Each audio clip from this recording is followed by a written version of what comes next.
Assalamualaikum warahmatullahi wabarakatuh. Hamdan wa syukran lillah nahmaduhu wa nasta'inuhu wa nastaghfiruh. Allahumma shalli ala sayyidina Muhammad wa ala ali sayyidina Muhammad. Asyhadu an la ilaha illallah wa asyhadu anna Muhammadar Rasulullah. Amma ba'du, usi nafsi wa iyyakum bi taqwallah faqad faza muttaqin. Selamat datang di channel kami Cahaya Islam, channelnya tempat orang-orang berdiskusi. Dan saran dari kami, mohon cantumkan pertanyaan Anda di kolom komentar. Maka insya Allah kami akan jawab pertanyaan Anda lewat video yang selanjutnya. Terima kasih. Untuk pertanyaan kali ini datang dari salah satu subscriber setia kami. Saya bacakan dulu pertanyaannya. Assalamualaikum warahmatullahi wabarakatuh. Mohon pencerahan dan penjelasannya tentang bagaimana hukum membaca basmalah sebelum membaca surat At-Taubah. Karena saya lihat kebanyakan orang-orang tidak membaca basmalah dan di mazhab pun tidak ada basmalah. Mohon penjelasannya. Syukron. Baik, waalaikumsalam warahmatullahi wabarakatuh. Untuk jawabannya, perihal membaca basmalah sebelum membaca surat Baqarah atau diawali dengan basmalah sebelum membaca surat Baqarah, ini diikhtilafkan oleh para ulama. Kalau menurut Imam Ar-Romli, dia mengatakan bahwa ketika kita membaca surat Baroah dan mengawalinya dengan basmalah, maka itu hukumnya makruh. Lain halnya dengan pendapat Imam Ibnu Hajar yang mengatakan bahwa ketika kita membaca surat Baroah dan kita mengawalinya dengan basmalah, maka itu hukumnya haram. Namun apabila kita membaca basmalah di tengah-tengah surat Baroah, maka itu hukumnya makruh menurut pendapat Ibnu Hajar. Nah, yang menjadi pertanyaan, kalau kita lihat dalam mushaf, dalam Al-Quran itu sudah jelas dalam surat At-Taubah tidak ada basmalah ya. Dan kebanyakan orang-orang juga tidak mengawalinya dengan basmalah. Yang menjadi pertanyaan, kenapa bisa begitu ya? Seperti itu.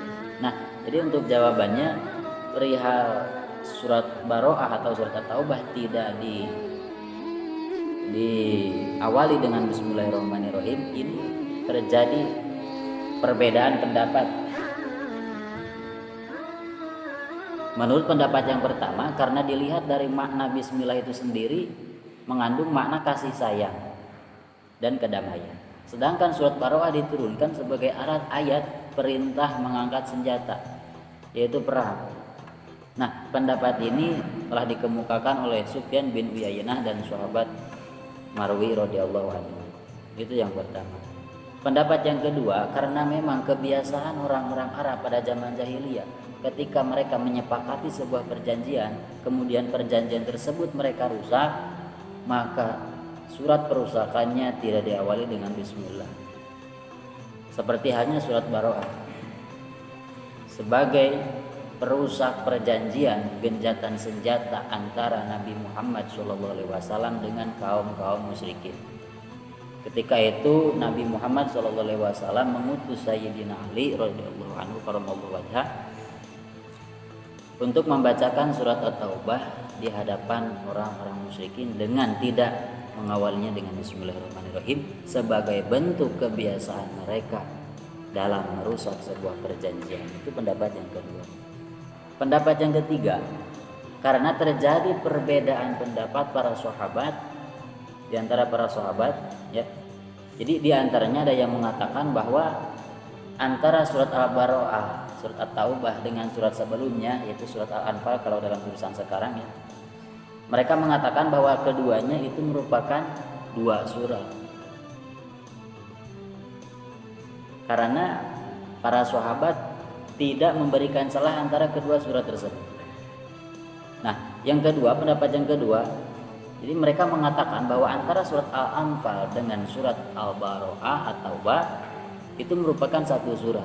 Mengapa? Karena para sahabat tidak menempatkan Bismillahirrahmanirrahim di antara kedua surat tersebut.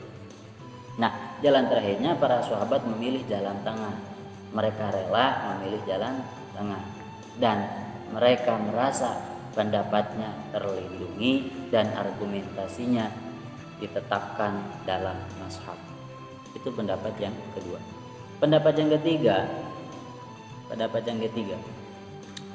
karena pernah terjadi penasahan atau penghapusan awal surat Baroah atau surat At-Taubah. Dengan bersamaan Bismillahirrahmanirrahim terhapus olehnya. Gitu. Jadi pernah terjadi penasahan atau penghapusan awal surat Baroah dan Bismillahirrahmanirrahim ikut terhapus. Dan pendapat ini telah diungkapkan oleh Ibnu Wahab, Ibnu Qasim dan Ibnu Abdul Hakim, sebagaimana telah dinukil oleh Imam Al-Qurtubi. Dan pendapat lain dari Ibnu Ja'lan, kalau tidak salah membacanya Ibnu Ja'lan ya, dari Ibnu Ja'lan dan Sa'id bin Jubair, Ibnu Ja'lan dan Sa'id bin Jubair, mereka mengatakan bahwa surat At-Taubah atau surat Baroah tersebut membandingi surat Al-Baqarah. Dan menurut Imam Al-Qurtubi, yang sahih adalah sesungguhnya memang dalam surat Al-Baqarah tersebut tidak ada Bismillahirrahmanirrahim. Mengapa? Karena memang dalam penurunannya ketika malaikat Jibril menurunkan surat tersebut memang di sana tidak tertera Bismillahirrahmanirrahim. Nah, seperti itu penjabarannya. Kemudian kita tarik kesimpulan. Bagaimana kalau kita tidak baca Bismillahirrahmanirrahim ketika mengawali surat Al-Baqarah? Maka jawabannya itulah yang lebih bagus. Mengapa? Karena menurut kaidah fikih, ada dalam satu kaidah fikih, al-khuruj minal khilaf mustahabun, yang artinya menghindari dari perbedaan pendapat itu dianjurkan atau disunahkan. Maksudnya kan tadi di atas saya telah uraikan, ada yang mengatakan bahwa ketika kita membaca surat Baroah dan diawali dengan Bismillah itu hukumnya makruh. Ada yang mengatakan haram, berarti kan itu terjadi ikhtilaf. Maka jalan terakhir yang lebih baik dan lebih bagus, bahkan dianjurkan, disunahkan adalah menjauhi keduanya. Dalam arti kita tidak usah mengawalnya dengan Bismillahirrahmanirrahim. Nah, untuk referensi yang lebih jelas bisa dilihat dari 3 kitab. Saya mengambil redaksinya dari 3 kitab. Yang pertama dalam tafsir Qurtubi juz 8 halaman 61 sampai 63. Yang kedua dalam kitab Adwal Bayan, fi Idhil Quran juz 10 halaman 2. Kemudian dalam Hawasi Asarwani, juz 2 halaman 36. Itu referensi yang saya uraikan atau uraian saya yang ambil redaksinya dari kitab-kitab tersebut.